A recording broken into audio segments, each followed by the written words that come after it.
എടി എനിക്കൊരു കുഞ്ഞിനെ തരാൻ പോലും കഴിവില്ലാത്ത നിന്നെ കൊണ്ട് എന്ത് ഉപകാരമാണ് ഉള്ളത്? ജിത്തോട്ടന്റെ പ്രശ്നം ഇപ്പൊ താക്കോല് കിട്ടാത്താണോ അത് നമുക്കൊരു കുഞ്ഞില്ലാത്തതിന്റെയാണോ?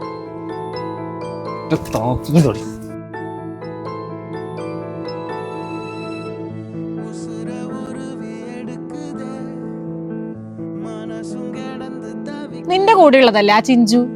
അവളുടെ കുട്ടി നാളെ തൊട്ട് സ്കൂളിൽ പോവാത്ര. ജീത്തുവിന് പിന്നെ കുട്ടികളൊന്നും ഇല്ലാത്തോണ്ട് ഇതൊന്നും കുഴപ്പമില്ലല്ലോ അല്ലേ? അളിയ ഇതൊക്കെ എനിക്ക് പണ്ടേ അറിയാവുന്നതായിരുന്നു. ഒന്നല്ല 9 കെട്ടാനുള്ള പൈസ ഇപ്പൊ തന്നെ പല വഴിക്ക് ചെലവാക്കിയില്ലേ. ഇതൊന്നും ഒഴിവാക്കി വേറെ കിട്ടുന്നതിൽ ഒരു തെറ്റും ഞാൻ കാണുന്നില്ല. എടാ ഞങ്ങൾക്കിടയിൽ പ്രശ്നങ്ങളൊക്കെ ഉണ്ട്. കുഞ്ഞില്ലെങ്കിലും ഞങ്ങൾ ജീവിക്കും. ഇനി കുഞ്ഞു വന്നാലും എനിക്ക് അവൾ തന്നെ കേൾക്കും. നീ അവളെ പൂങ്കണ്ണീരും തലേണ മന്ത്രവും കേട്ട് ഇങ്ങനെ പൊട്ടനായി നടന്നോ? എനിക്ക് കൊഞ്ചിക്കാൻ നിന്റെ ഏട്ടൻ തങ്കക്കുടം പോലത്തെ 2 കുട്ടികളെ തന്നിട്ടുണ്ട്. നീ വേണമെങ്കിൽ നിന്റെ കാര്യം നോക്കിക്കോ.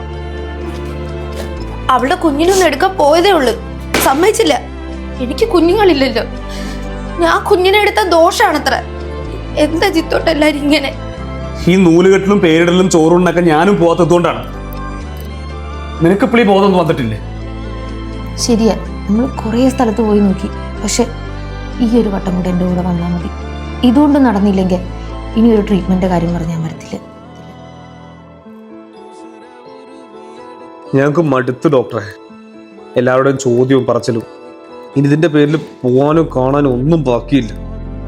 ഇനി ഒന്നും ഓർത്ത് ടെൻഷൻ അടിക്കണ്ട. ഇത്തവണ എല്ലാം ശരിയാവും. നമുക്ക് എല്ലാ ഫെസിലിറ്റീസും ഇവിടെ ഉണ്ട്. മാത്രമല്ല അർഹരായവർക്ക് സൗജന്യമായി IVF ചെയ്യാനും ഇവിടെ സൗകര്യമുണ്ട്.